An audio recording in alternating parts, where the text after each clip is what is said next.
अस्सलाम वालेकुम dear students, my name is Mohammad Daud. आज की वीडियो में हम डिस्कस करेंगे structure of carbon dioxide and silicon dioxide. Structure जो कार्बन डाइऑक्साइड का है और सिलिकॉन डाइऑक्साइड का है, इसको लेकर अक्सर स्टूडेंट्स के जहन में क्वेश्चन होते हैं। For example, why silicon dioxide is solid and carbon dioxide is a gas, या फिर why pi bond in carbon dioxide is stable while in silicon dioxide is unstable, या फिर why carbon dioxide has molecular while silicon dioxide has giant structure, या carbon dioxide और silicon dioxide में किस तरह की हाइब्रिडाइजेशन है, दोनों में सेम है या डिफरेंट है।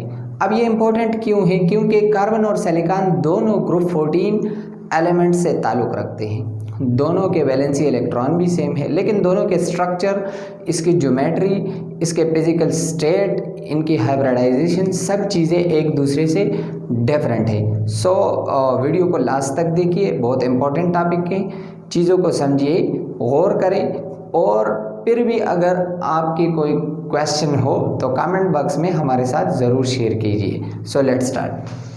पहले पढ़ते हैं स्ट्रक्चर ऑफ कार्बन डाइऑक्साइड। अब कार्बन डाइऑक्साइड के स्ट्रक्चर को समझकर सिलिकॉन डाइऑक्साइड का स्ट्रक्चर भी हमें समझ में आ जाएगा।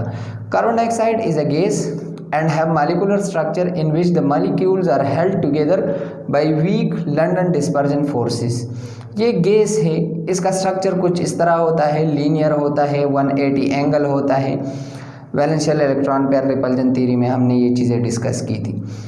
और इसमें एक कार्बन ऑक्सीजन के दरमियान एक पाई और एक सिग्मा बॉन्ड होता है। इस तरह इस कार्बन और ऑक्सीजन के दरमियान भी एक पाई एक सिग्मा बॉन्ड वो होता है। मॉलिक्यूलर स्ट्रक्चर इसका है, कार्बन डाइऑक्साइड के मॉलिक्यूल्स बनते हैं और उन मॉलिक्यूल्स के दरमियान फिर इंटरमॉलिक्यूलर फोर्सेस होती है, मतलब इसका मॉलिक्यूलर स्ट्रक्चर है। इस वजह से वीक फोर्सेस की वजह से रूम टेम्परेचर पर ये गैस है। अब इसका स्ट्रक्चर जो है इसको एक्सप्लेन करते हैं।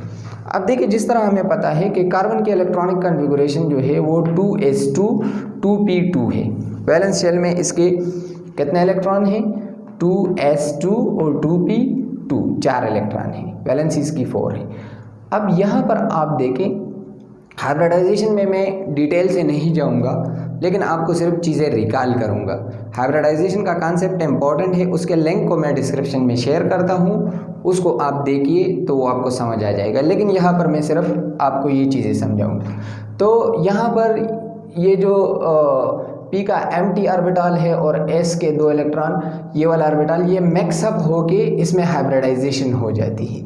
अब इसमें जब हाइब्रिडाइजेशन हो जाती है तो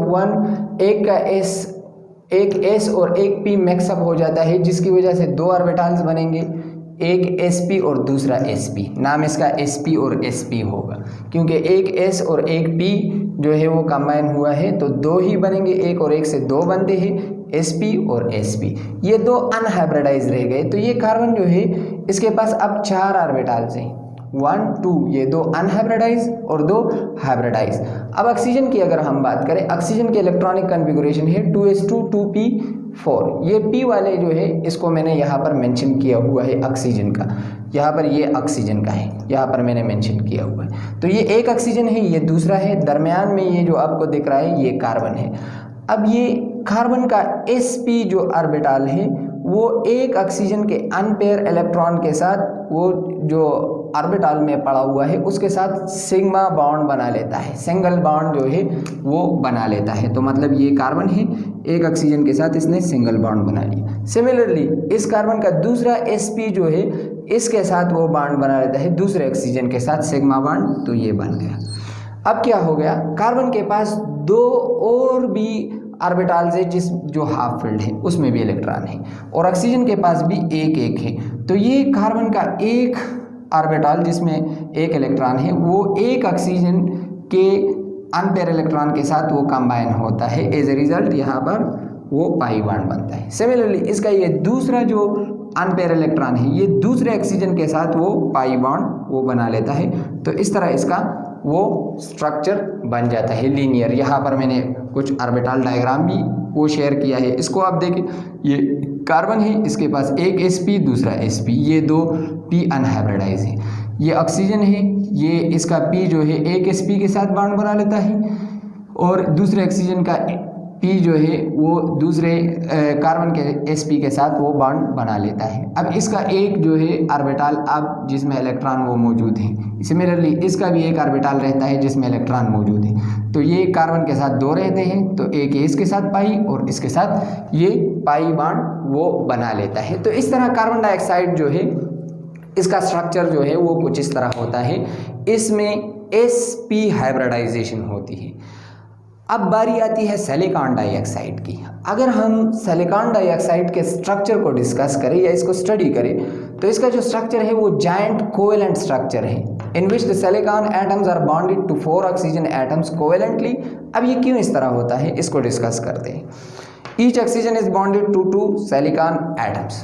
पहले तो आप ये समझिए कि सेम टू सेम कहानी जो है, यहाँ पर मैंने दोबारा नहीं बनाया, सेम टू सेम कहानी जो है वो सिलिकॉन के लिए भी आप कंसिडर कर लें। लेकिन सिलिकॉन के केस में जो है वो पाई बॉन्ड नहीं बनता, बल्कि कार्बन जो है जो सिलिकॉन है वो इस चीज़ पर कंपेल होता है कि वो सिग्मा बॉन्ड बनाए। अब क्यों इस तरह होता है? अब क्यों इस तरह होता है? इस तरह इसलिए होता है, यहाँ पर चीज़ों को समझे कि कार्बन है, पेयर सिलिकॉन है, पेयर जर्मेनियम है, पेयर टेन है और उसके बाद लेड है। तो कार्बन का साइज स्मॉल है। अब स्मॉल साइज होने की वजह से ये ऑक्सीजन से, लेट से ये कार्बन है और ये ऑक्सीजन है लेट से, तो ये ऑक्सीजन से इतना ज़्यादा दूर नहीं होगा। तो इनके दरमियान अगर पाई बॉन्ड बनेगा वो पाई बॉन्ड जो है वो स्टेबल होगा। लेकिन अगर हम सिलिकॉन की बात करें तो सिलिकॉन डाउन द ग्रुप जैसे हम आते हैं साइज इंक्रीज होता है, जिसकी वजह से क्या होता है कि सिलिकॉन का साइज लार्जर है। तो ये ऑक्सीजन के साथ अगर ये बॉन्ड बनाता है पाई बॉन्ड तो ये बहुत दूर होगा, क्योंकि सिलिकॉन का सेंटर जो है, लेट से कार्बन जो है वो इतना है तो ऑक्सीजन के नज़दीक है, पाई बॉन्ड वो स्टेबल है। लेकिन सिलिकॉन का साइज वो लार्जर है, लार्जर साइज होने की वजह से इसका पाई बॉन्ड जो है वो स्टेबल नहीं होता, जिसकी वजह से ये कंपेल होता है कि ये सिग्मा बॉन्ड जो है वो बना ले। तो इस वजह से हम कहते हैं कि जो सिलिकॉन डाइऑक्साइड है उसमें सिलिकॉन जो है वो sp3 हाइब्रिडाइज होता है। इसमें जो है सारे के सारे ऑर्बिटल्स जो है वो मैक्सअप हो जाते हैं। क्यों? क्योंकि इसका पाई बॉन्ड जो है वो स्टेबल नहीं है, इस वजह से इसमें sp हाइब्रिडाइजेशन नहीं होती और इसका जो स्ट्रक्चर बनता है sp3 हाइब्रिडाइज ऑर्बिटल का, जिस तरह मैंने आपको पिछली वीडियो में भी बताया कि वो टेट्राहेड्रल होता है। तो यहाँ पर आप देखिए सिलिकॉन डाइऑक्साइड का स्ट्रक्चर कुछ इस तरह से होगा। अब यहाँ पर आप देखिए ईच सिलिकॉन जो है वो 4 ऑक्सीजन के साथ वो बॉन्डेड है, मतलब +4, और ईच ऑक्सीजन को अगर आप कंसिडर कर ले वो 2 सिलिकॉन के साथ वो बॉन्डेड है। तो I hope you understand these things. Till next video, stay tuned, thank you very much.